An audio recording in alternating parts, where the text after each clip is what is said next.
European Union is increasingly behaving like the food terrorist of the world. The West is allowing grain exports only from Ukraine. On the other hand, Russia is still buried deep under sanctions.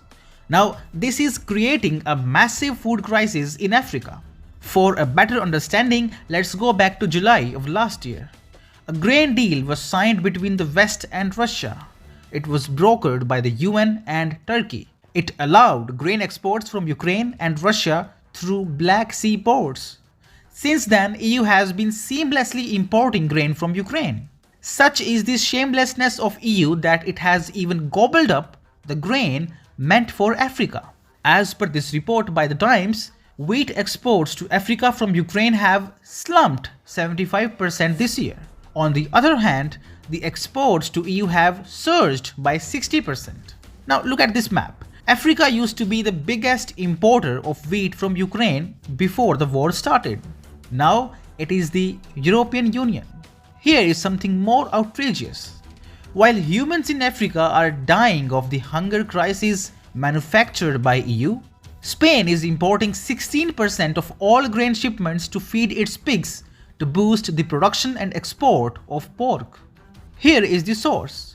This shows for EU the life of a Spanish pig is more valuable than the life of Africans. You might want to ask, why are African nations not importing grain from Russia?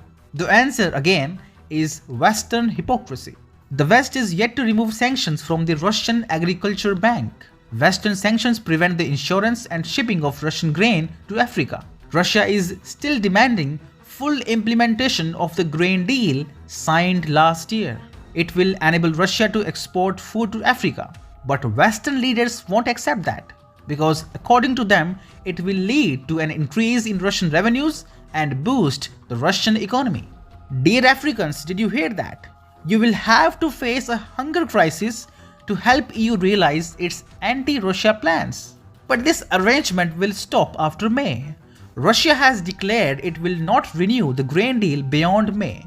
That means EU too will have to face a food crisis until sanctions on Russia are not lifted. It is demanding its Russian Agriculture Bank should be reconnected with the SWIFT payment system.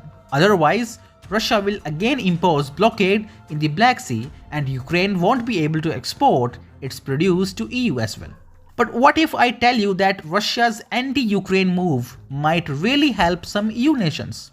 In mid-April, we saw Hungary and Poland banned imports of grain from Ukraine to save the interests of their own farmers. Farmers in these nations would be really happy if Russia goes on to punish Ukraine and Europe.